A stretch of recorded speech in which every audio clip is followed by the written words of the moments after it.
kalau kita haid pertamanya makin awal, Ya. kurang dari 11-12 tahun, Oke. itu meningkatkan risiko kanker. Kemudian juga menopausnya makin lama. Nah, kalau ditanya memang atau kita lihat memang 70% itu 80% benjolan yang tidak sakit sayangnya. Tapi kalau kanker memang secara proses dia bisa menyebar.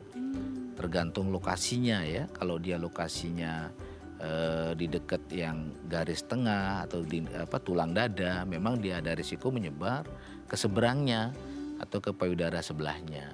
Walaupun 5 tahun, kita lebih jarang lagi pemeriksaannya. Ada setahun sekali. Tetap walaupun sudah 5 tahun, tetap ada risiko si kanker itu muncul kembali. Nah, itulah makanya disebut dengan tumor ganas.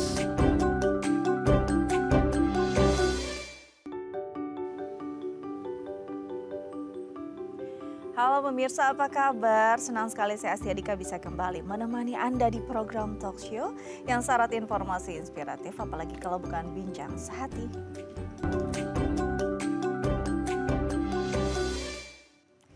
Baik pemirsa, bincang sehati, baru-baru ini Indonesia berduka karena kehilangan salah satu artis senior kita karena kanker payudara. Kalau kita lihat sendiri, kanker payudara saat ini menjadi faktor penyebab kematian utama di Indonesia untuk kaum perempuan. Karena itu hari ini kita akan bahas kupas tuntas tentang kanker payudara, bagaimana pencegahannya dan pengobatannya yang tepat. Tentunya tidak mungkin sendiri, sudah hadir bersama saya di studio.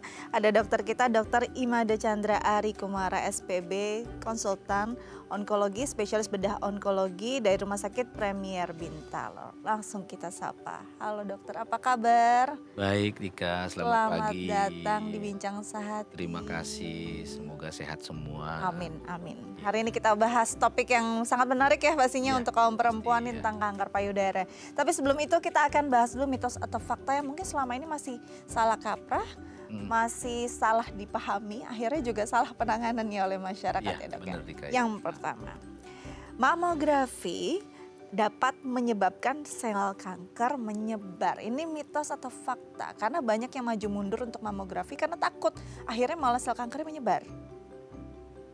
Oke, itu mitos. Mitos. Iya. Oke. Jadi memang mamografi itu sampai saat ini adalah salah satu pemeriksaan yang bisa men-screening atau menemukan tumor atau sel kanker dalam kondisi baru awal, ya, sangat dini. Memang ada paparan sel radiasi sinar X, tapi kalau pernah saya baca tuh nggak lebih dari 30 hari dari paparan radiasi normal. Jadi sangat-sangat rendah. Jadi istilahnya hampir tidak berisiko terhadap menimbulkan kanker atau penyebaran kanker itu sendiri. Oke. Iya. Jadi ini totally mitos. Mitos, ya betul Dika. Ya. Justru ini bisa mencegah ya, bahkan kalau jadi, bisa mendeteksi secara dini agar tidak ada penyebaran. Artinya bukan mencegah tapi bisa menemukan. Iya, menemukan secara dini ya, kasusnya dok, ya secara awal ya.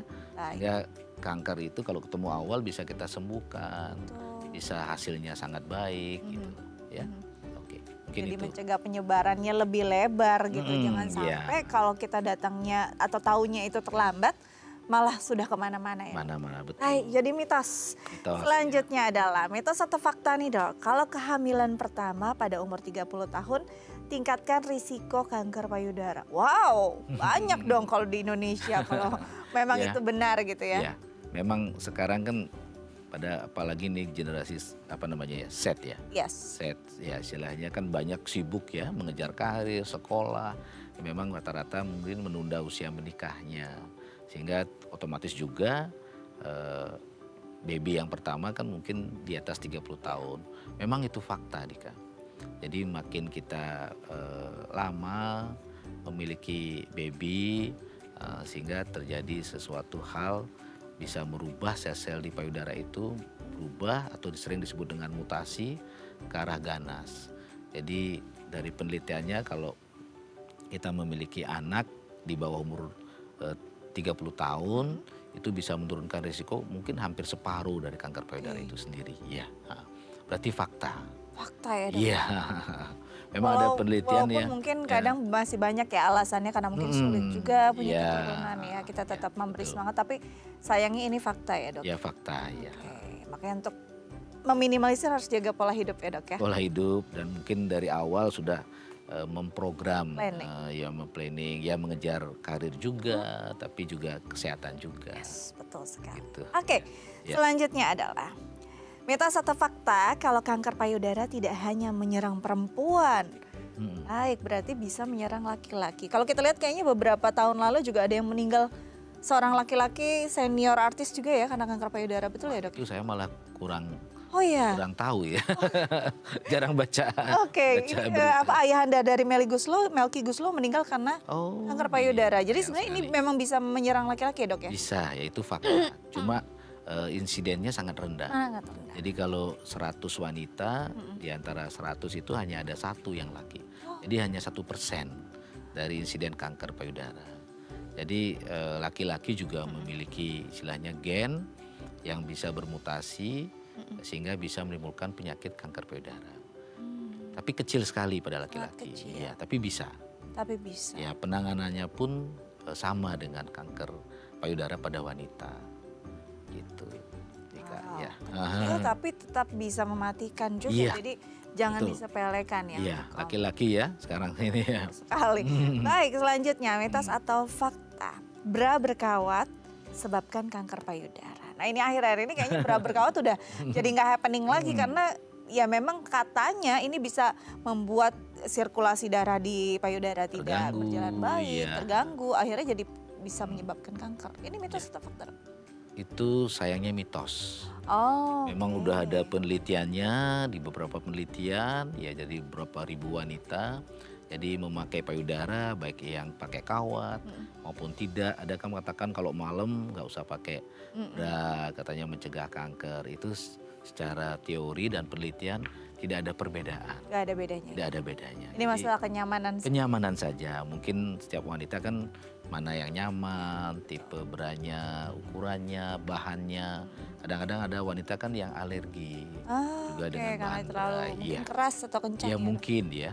Baik. Nah, itu yang wanita lah yang tahu itu. Tapi Jadi nggak ada istilahnya tidak ada hubungan faktor, ya. betul. Ya, tidak Hubungannya ada akhirnya hubungan. menyebabkan Ya, adanya betul. kanker karena kawat. Tapi ini Ya. pure masalah kenyamanan. kenyamanan saja. Oke, kita beralih ke mitos fakta yang terakhir nih dok. Mitos atau fakta kalau kanker payudara itu bersifat keturunan.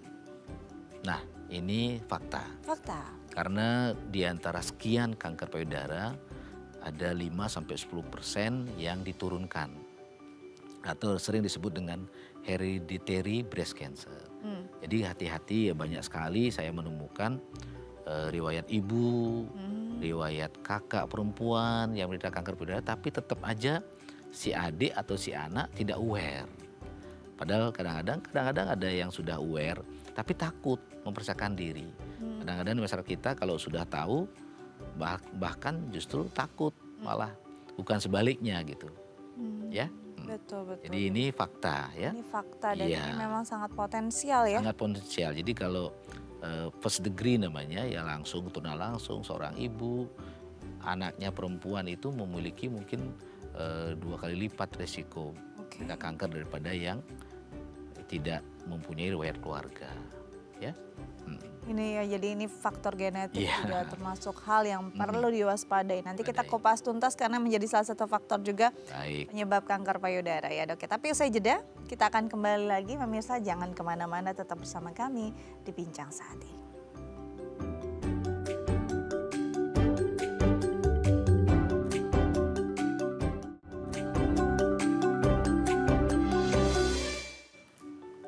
Baik pemirsa, kembali lagi bersama kami di Bincang Sehati. Kita masih membahas tentang bagaimana pengobatan yang tepat untuk kanker payudara. Dan bagi pemirsa di rumah yang mungkin punya pertanyaan terkait tema kita hari ini bisa menelpon kami di 0212903244 atau DM ke Instagram kami di @bincangsehati.itv. Kita masih bersama dengan dokter kita hari ini, Dr. Imada Chandra Ari Kumara SPBKO, spesialis bedah onkologi dari Rumah Sakit Premier Bintaro. Oke, dok, kita bicara tentang kanker payudara tuh kayaknya udah momok ya. momok yang menakutkan untuk perempuan gitu ya. Apalagi kalau tadi dokter sempat bilang juga ini penyebab utama juga kematian untuk perempuan di Indonesia banyak sekali juga istilahnya apa ya, kalau biasanya kita melihat kayaknya banyak kanker serviks ini sekarang di circle kita kanker payudara. Kenapa sih, penyebabnya apa sih kok akhirnya ini banyak sekali ya perempuan terutama di Indonesia yang menderita kanker payudara? Ya, memang kalau kanker secara umum memang tidak ada satu penyebab yang Pasti. dominan, yang pasti. Tetapi ada beberapa interaksi seperti kanker payudara ini kan banyak ada faktor keturunan, ya, dari ibu, ya, misalnya saudara perempuan. Kemudian juga ada faktor-faktor istilahnya obesitas, ya. Ada juga faktor gaya hidup, ya, mungkin dia merokok, alkohol, kadang-kadang radiasi juga. Nah, itu salah satu beberapa penyebab daripada kanker payudara. Kemudian usia juga, makin tua kita risikonya makin meningkat. Kemudian ada faktor hormonal juga, misalnya kapan kita haidnya, makin lama kita terpapar dengan hormon estrogen. Misalnya kalau kita haid pertamanya makin awal, kurang dari 11-12 tahun, itu meningkatkan risiko kanker. Kemudian juga menopausnya makin lama, itu berarti kan sel-sel payudara itu terpapar dengan hormon estrogen lebih lama. Ya, kemudian juga ada faktor misalnya menyusui, punya anak pertama kayak tadi kita bahas kan, makin kita sering menyusui justru menekan insiden dari kanker payudara. Kemudian juga kalau kita sudah menopaus ada istilahnya namanya penggunaan hormon pengganti atau human hormonal replacement therapy. Jadi istilahnya itu juga meningkatkan risiko. Ya, walaupun banyak sekarang ada berbagai jenis kontrasepsi, kalau kita memakai kontrasepsi hormonal walaupun kecil sekali itu juga bisa meningkatkan. Makanya disarankan harus sering juga kita konsultasi dan memeriksakan diri. Mungkin itu. Ya. Jadi banyak sekali faktor. Termasuk makanan juga. Betul, makanan ya dok ya. Makanan ya, kita misalnya zaman sekarang kan banyak makanan-makanan yang olahan protein dia, istilahnya kadang-kadang kurang sayur dan buah-buahan gitu kan. Nah, itu juga bisa meningkatkan dari itu dia ya. Kadang-kadang kalau suatu hal yang mungkin sudah takdirnya ya karena kita faktor genetik mau nggak mau. Tapi kalau lifestyle ini kan suatu hal yang masih bisa diubah. Dari makanan, mungkin junk food dan segala macam. Dari lifestyle juga kan. Mungkin kita kan sekarang olahraga kadang-kadang kita sibuk nggak sempat ya.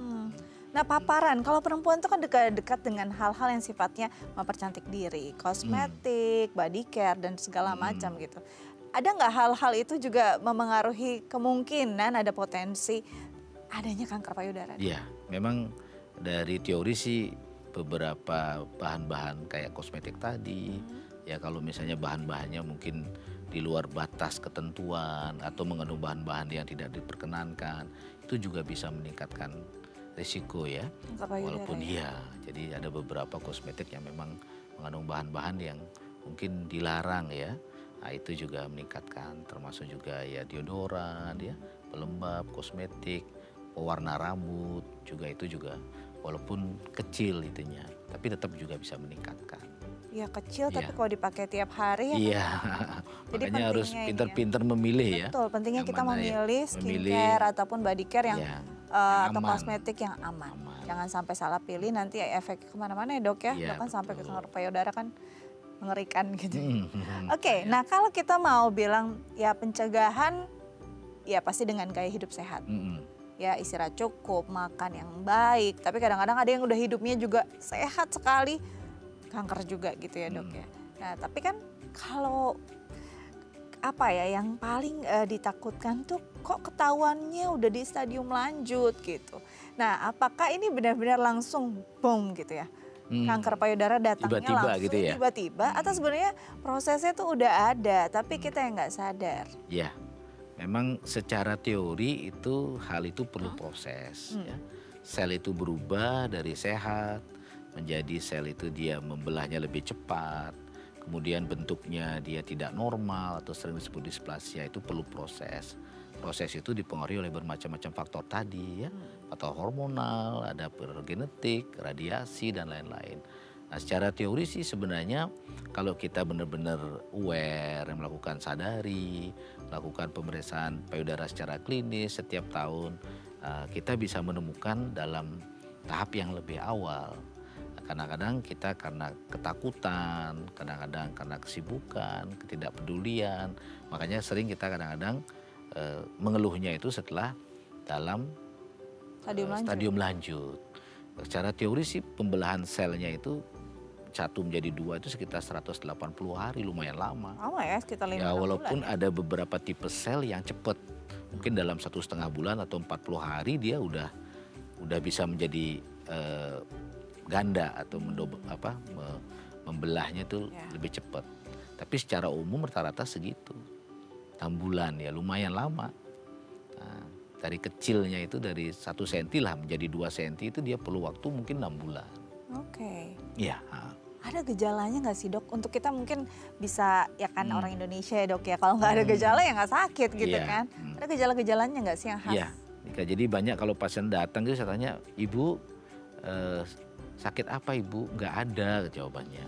Karena kadang-kadang orang kita kalau tidak sakit itu tidak dianggap masalah. Iya. Memang nggak nyeri gitu ya? Nggak nyeri walaupun sudah ada benjolan. Mereka kadang-kadang berpikir, wah ini mungkin air susu yang tersumbat. Kadang-kadang kan ada riwayat mungkin menyusuinya yang sebelah tidak lancar gitu. Nah, kalau ditanya memang atau kita lihat memang 70% itu 80% benjolan yang tidak sakit sayangnya. Jadi kalau orang kita kalau nggak sakit nggak datang, nggak menganggap serius hal itu. Nah, sisanya mungkin ada yang keluhannya gatal atau misalnya gatal di area benjolannya, area puting ya? sekitarnya, kemudian ada keluar cairan yang tidak normal, kemudian ada bentuk kulit yang seperti kayak tertarik, kayak lesung pipit atau putingnya yang masuk, kemudian ada luka yang tidak sembuh atau ada kemerahan, itu ya sisi yang sering. Tetapi banyak sekali pasien yang datangnya jauh lebih lambat lagi. Kadang-kadang sudah ada penyebaran, datangnya dalam kondisi misalnya batuk berat, sesak berat, atau bahkan sudah tidak bisa berjalan dan lain-lain. Tapi kalau awal sekali memang nggak ada gejala sama sekali. Makanya itulah pentingnya kita melakukan pemeriksaan rutin atau screening. Jadi kalau kita raba ya belum ada benjolannya, ketika gitu, ya. Wah, itu sampai tadi dokter bilang sampai ada sesak nafas, batuk, nggak bisa jalan, ini bisa kemana-mana dong ya? Iya, jadi baru datang mencari pertolongan ke rumah sakit maupun ke dokter. Oke, itu nanti kita bahas lagi tuh sampai komplikasi-komplikasi. Nah, berarti kalau yang tadi dari benjolan gitu ya, baru-barulah datang walaupun mungkin sudah teraba, ya kan? Teraba, akhirnya datang walaupun tidak sakit. Nah, tindakan apa tuh dok? Pemeriksaan lanjutan apa yang biasa dilakukan dalam kondisi ya, kita selalu kalau di istilah di medis, kita memeriksa suatu tumor ataupun kanker. Kalau kanker itu disebut kanker karena tumornya bersifat ganas. Jadi untuk menentukan itu apa bentuknya maupun ganasnya tidak, itu kita memerlukan beberapa pemeriksaan. Dari pemeriksaan klinis atau fisik ya, kita tanya pasiennya riwayat penyakit sebelumnya, keluarga. Kita juga memerlukan pemeriksaan penunjang atau beberapa yang sering disebut dengan imaging ya. Kalau di payudara itu dari USG yang paling sederhana lah ya, ada di mana-mana fasilitas kesehatan kita. Kemudian mamografi, tapi mamografi ini hati-hati karena mamografi ini tidak bisa dikerjakan pada semua usia. Biasanya disarankan kalau usia di atas 35 atau 40 tahun. Kadang-kadang memerlukan juga tambahan MRI ataupun misalnya pemeriksaan yang lain ya, lab. Dan yang terakhir, kalau memang kita masih ragu antara jinak dan ganas, kita memerlukan pengambilan sampel. Sampel itu yang terkecil diambil dengan jarum halus. Itu sering disebut dengan kalau bahasa Indonesia itu biopsi aspirasi jarum halus. Jadi jarumnya kecil sekali. Nah, kemudian yang lebih besar itu dengan jarum yang lebih besar. Itu disebut dengan core biopsi. Nah, itu pengambilan sampel. Tapi kadang-kadang juga kita mengambil sampel yang lebih besar lagi melalui tindakan operasi. Namanya biopsi open. Baik itu mengambil sebagian kecil maupun mengambil secara menyeluruh. Oke. Ya, itu yang secara Memungkinkan nggak sih daripada ngambil dikit ya kan, ambil aja semuanya? Oh, pasti mungkin. Oke. Nah, sayang ada istilahnya, ada aturannya. Oh, Ya, kalau apa tuh dia Dok aturannya? kalau kecil kemudian kurang dari 3 senti, kita bisa mengambil seluruh benjolannya. Tetapi kalau besar, kemudian ada luka, ada pelengketan dengan jaringan di sekitarnya, ke dinding dada, ke otot, itu kita mengambil sebagian kecil. Nah, kalau kecil misalnya kita hanya cukup sekali tindakan mengambil seluruhnya. Begitu Baik. Dika, ya jadi ya. Nah, banyak hal yang mungkin kadang-kadang orang ketika mendengar biopsi gak mau nanti sel Iya. kanker yang menyebar. Nanti Iya, kita betul bahas, banget. tapi usai jeda ya Dok ya. Iya. Pemirsa jangan kemana-mana, tetap bersama kami di Bincang Saat ini.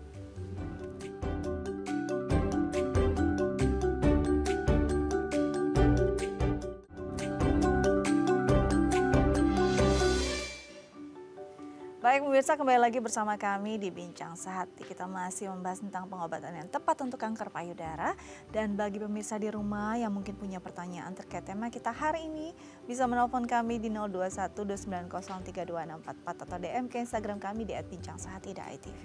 Kita lanjut lagi bersama dengan Dr. Imada Chandra Ari Kumara SP BKONG, spesialis bedah onkologi dari Rumah Sakit Premier Bintaro. Tadi kita terpotong pada biopsi. Yang sering sekali jadi kambing hitam ya Dok ya. Banyak yang takut kalau di biopsi itu justru akan memperburuk, membuat selnya melebar, menyebar kemana-mana. Sebenarnya ini benar atau tidak sih? Ya, jadi biopsi itu salah satu prosedur ya yang dilakukan untuk mendapatkan contoh atau sampel. Oke. Jadi biopsi itu kalau kecil kita ambil seluruhnya. Jadi kalau tumornya kecil ya, tapi kalau tumornya besar kita ambil sebagian. Kalau biopsi dilakukan dengan benar, itu secara teori tidak akan menimbulkan seperti tadi yang diyakini ya, akan menyebar atau tambah parah. Cuma itulah keyakinan yang ada di Yang salah ya? Iya, di masyarakat. Sering masalahnya kalau pasien biopsi, setelah melakukan biopsi itu, pasien ini nggak datang lagi. Sehingga tidak lakukan penanganan atau pengobatan yang lebih lanjut. Kalau tumor itu ataupun kanker itu, kalau kita tidak biopsi pun, perjalanannya akan seperti itu. Dia akan pelan-pelan, kemudian infiltrasi atau invasi ke jaringan sekitar kita, terus menimbulkan luka, menimbulkan istilahnya borok, ya, ke kelenjar getah bening, terus terjadi metastasis atau penyebaran. Ya, cuma kita kadang-kadang keyakinan atau mitos itu nggak bisa kita rubah. Ya, jadi banyak memang kenyataan pasien belum pernah diapa-apain tapi sudah terjadi seperti itu, penyebaran, borok dan lain-lain. Tapi kalau biopsi sebelumnya, jadi sering keyakinannya ini gara-gara biopsi. Betul. Ya begitu Dika. Ya. Ini yang harus diluruskan ya. Ya. Jadi intinya kalau biopsi itu bukan penyebab dari menyebarnya sel kanker. Ya. Tidak akan menyebabkan penyebaran dari sel kanker. Bahwa sel kanker menyebar itu sudah proses alaminya begitu ya. Dan cuma kalau sudah biopsi kita harus melanjutkan terapi atau tindakan yang selanjutnya.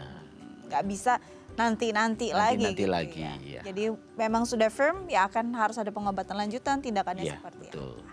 Oke, sayangnya mungkin ada yang langsung habis biopsi terus nanti cari alternatif lain mungkin ya. Nah, itu yang berhenti di situ yang akhirnya menyebar kemana-mana. Ini yang mungkin harus jadi wawasan kita bersama. Oke, Dok, tadi kan sudah biopsi. Dari biopsi ini berarti kan nanti akan dilihat ini tumornya jenisnya apa, ganas atau jinak atau seperti apa atau bagaimana hasil dari biopsi tersebut? Jadi kita sebelum melakukan biopsi kita sudah melakukan pemeriksaan sebelumnya, baik itu USG, mamografi, MRI. Kalau selanjutnya kita putuskan ini misalnya curiganya jinak, kita operasi, kita konfirmasi jinak, berarti pengobatan itu selesai. Ya, tetapi kalau kita setelah konfirmasi hasilnya ganas, ada beberapa jenis yang ganas, ada yang sifatnya sering disebut in situ, artinya dia belum melakukan invasi ke jaringan sekitarnya, tapi ada juga yang sifatnya invasif. Nah, kalau invasif itu ada tingkatannya. Ada yang tingkat ganasnya rendah atau sering disebut dengan grade ya. Grade itu tidak sama dengan stadium. Beda ya? Beda. Kalau stadium itu nanti ada ininya sendiri, penentuan sendiri. Kalau grade itu ya kalau saya sering upamakan itu sering dengan kalau kita beli nasi goreng itu tingkat kepedesan. Iya. Ya pedas, sedang, ringan jadi gitu. Kalau grade 3 itu yang grade yang paling ganas. Setelah itu kita tentukan jenisnya. Jenisnya apa, ada beberapa jenis ya, yang paling sering itu sering disebut dengan invasif duktal, invasif lobuler ya. Nanti ada pemeriksaan lain lagi, sifatnya atau subtipenya. Jadi ada pemeriksaan imunohistokimia, barulah kita tentukan apa tindakan yang terbaik.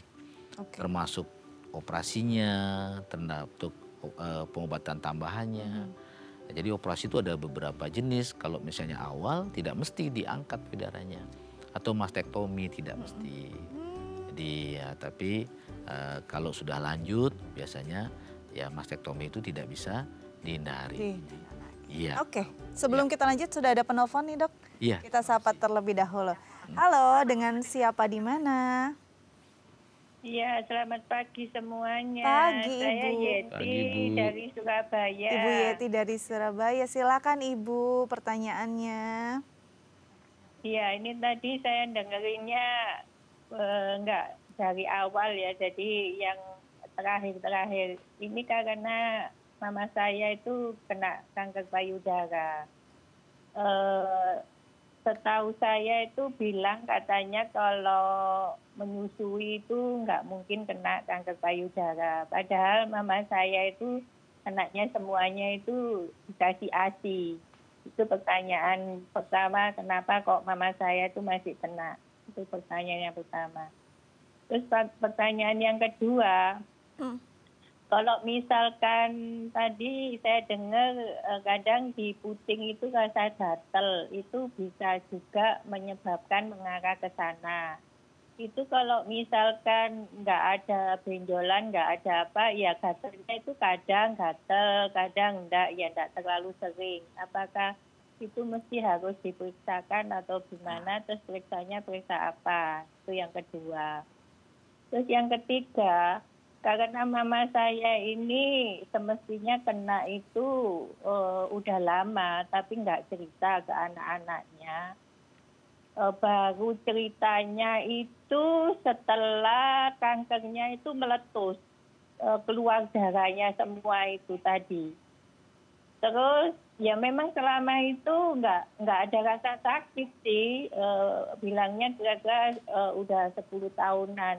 Mama itu bilang gitu, keluar pendarahannya terus ya karena mama nggak mau, usia mama saya ini kan 87, jadi nggak mau di ngapa-ngapain lah istilahnya gitu.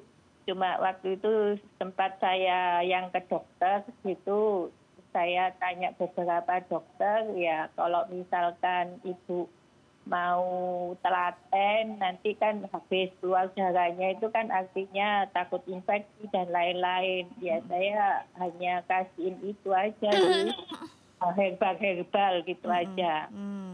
Lah apa namanya tadi pertanyaan saya itu 23 itu kalau misalkan mama saya seperti itu ya sampai sekarang ini itu kalau misalkan muncul di sebelahnya lagi, nanti pecah lagi, kemudian pendarahannya lama-lama mengecil, kemudian timbul lagi di sebelahnya apa gitu. Apakah begitu itu bisa maksud saya itu kan payudara yang sisi satunya, apakah bisa juga ke sisi kedua-duanya ya Bu ya? Gitu loh. Baik, dokter ada yang ingin tanyakan kembali? Ya. Terima kasih Bu Yeti atas pertanyaannya. Ya. Jawabnya nanti aja dok. Ada yang dokter mau tanya lagi? Mungkin ada yang kurang jelas dari Bu Yeti? Sudah jelas. Ibu Yeti nanti kita akan jawab tapi setelah break ya Bu ya. Terima kasih banyak, kita doakan sama-sama untuk ibunya Bu Yeti ya, semoga bisa ada perbaikan. Baik, nanti kita akan jawab tapi usai jeda ya dok ya. Ya baik. Pemirsa jangan kemana-mana, nanti kita akan kembali lagi di Bincang Sehati.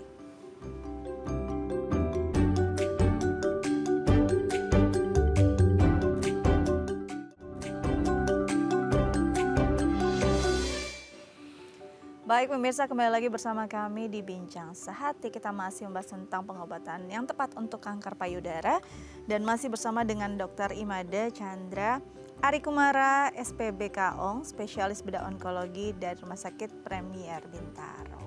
Baik dok, tadi kita menjawab pertanyaan dari Ibu Yeti ya. Yang pertama itu Ibu Yeti memiliki ibu usia 87 tahun, fix kanker payudara, dan kan dia menanyakan katanya kalau orang yang menyusui itu nggak mungkin kena kanker payudara, kok ibunya kena gitu, ibu beliau ini kena. Sebenarnya mungkin ini perlu diluruskan, apakah memang jaminan ketika seorang ibu menyusui tidak akan kena kanker payudara? Ya baik, jika nanti saya jawab, terima kasih Ibu.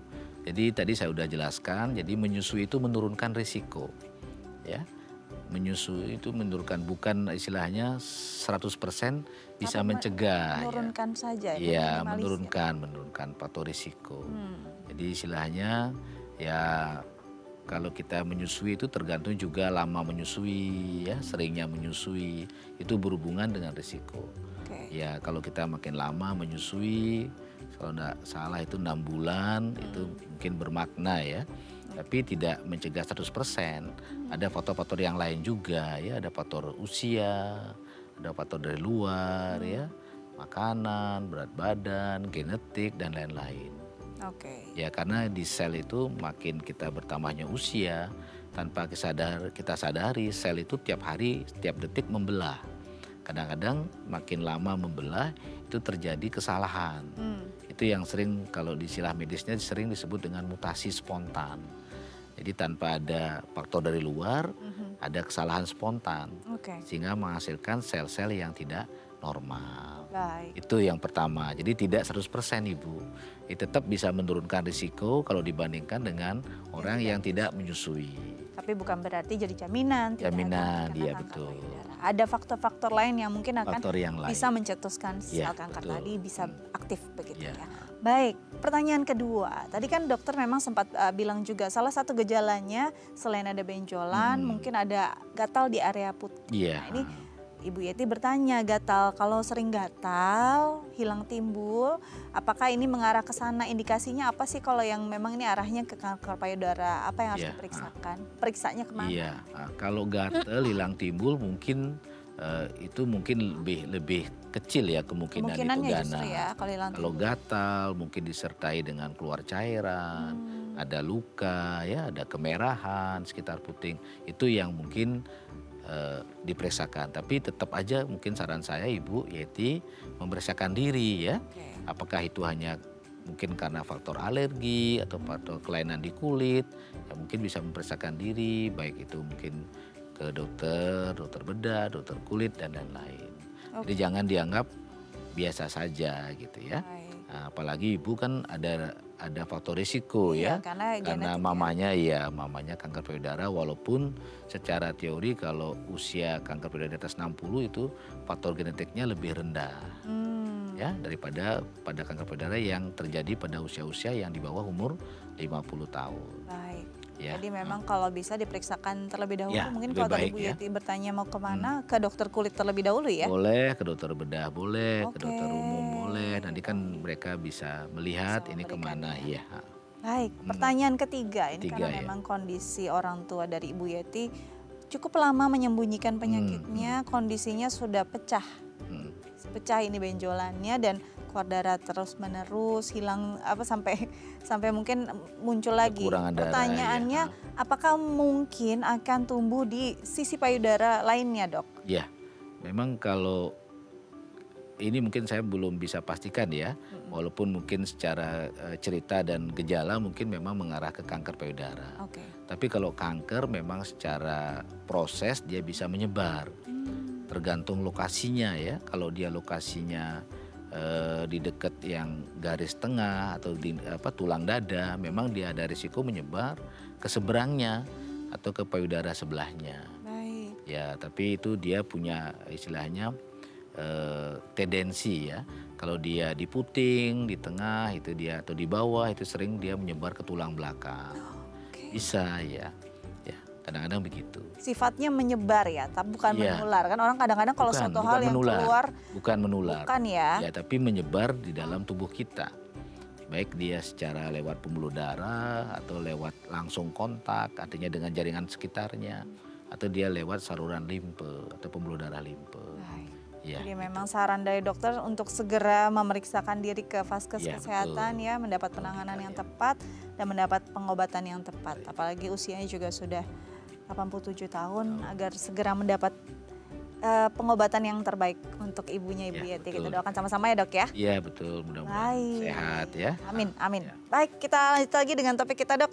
Tadi kita pemeriksaan lanjutan sudah ditentukan jenisnya, grade-nya, stadiumnya iya. gitu ya. Pengobatannya berarti beda-beda nih, dengan Betul, kondisinya juga betul, ya. beda-beda gitu kan.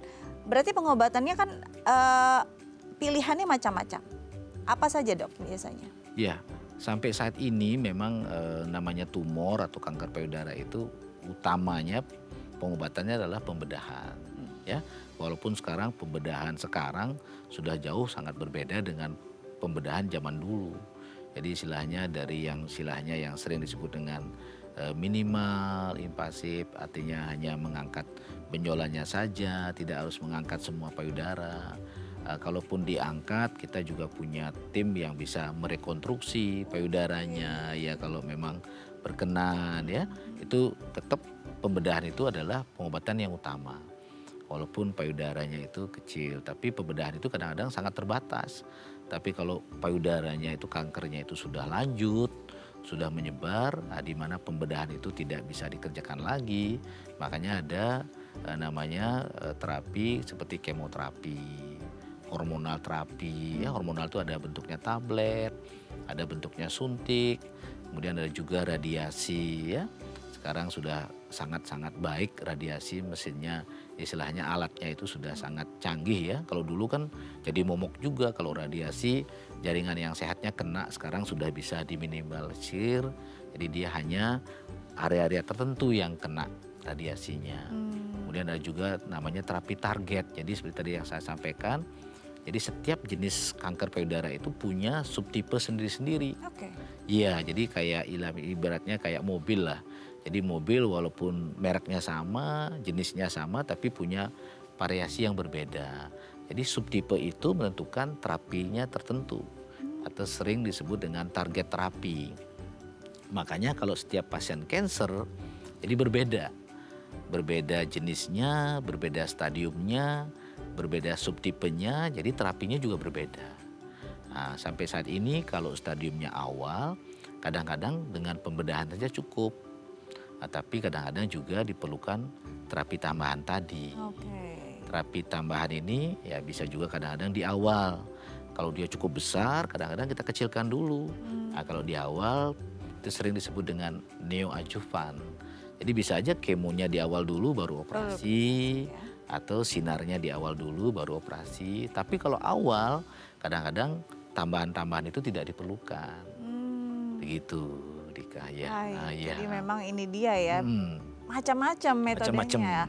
Formulanya juga Ya. beda-beda tergantung Ya. kondisi. Dan sekarang ya walaupun kita masih terbatas, kalau dia ukurannya sangat kecil, dia grade-nya sangat rendah, itu kadang-kadang bahkan tidak diperlukan operasi. Wow. Tapi dengan cryo, dengan laser, dengan radiofrekuensi. Tapi dipilih yang benar-benar yang Sangat masih kecil gitu dan ya, ya, masih istilahnya masih ya, anak baru lah. ya gitu betul, ya. baru cikal bakal lah. Cikal bakal sudah sampai demikian dan kalau mau sampai di titik itu ya harus sadari lagi ya, Iya. harus sering cek Dan sendiri. screening, Kalau USG, enggak mungkin mamografi, ketahuannya di ya. kondisi demikian gitu ya. Oke, sebelum kita lanjut dok, ada pertanyaan lagi Iya, lewat silakan. DM Instagram dari pemirsa kita. Pertanyaannya dari @bella.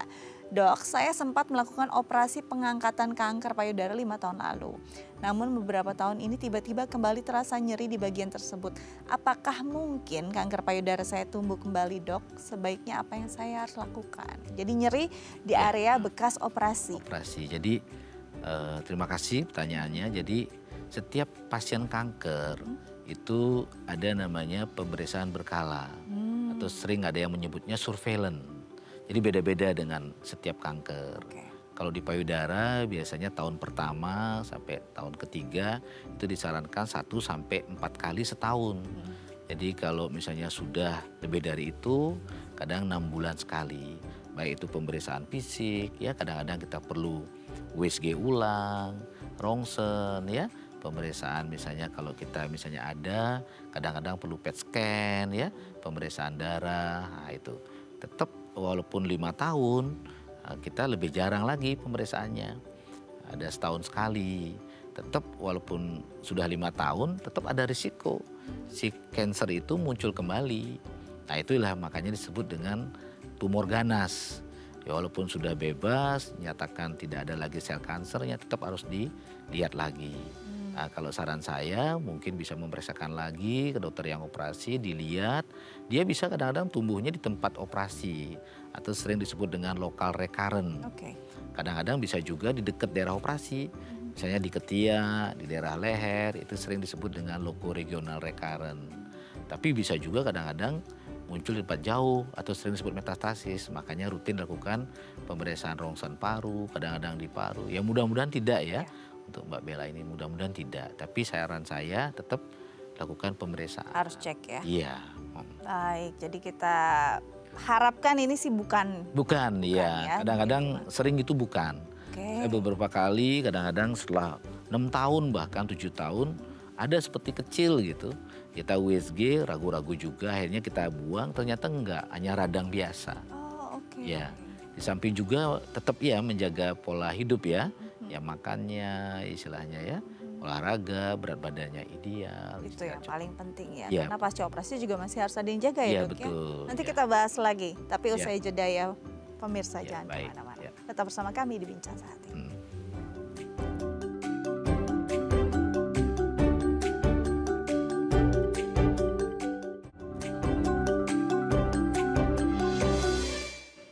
Baik pemirsa, kembali lagi bersama kami di Bincang Sehati. Kita masih membahas tentang pengobatan kanker payudara yang tepat. Dan masih bersama dengan dokter kita hari ini, Dr. Imade Chandra Arikumara SPBKO, spesialis bedah onkologi dari Rumah Sakit Premier Bintaro. Baik, Dok, kalau kita bicara tentang kanker, ini mungkin masih banyak orang yang rada takut ya, kan makan harus dijaga, apalagi takut ada kekambuhan dan segala macam gitu walaupun sudah dioperasi.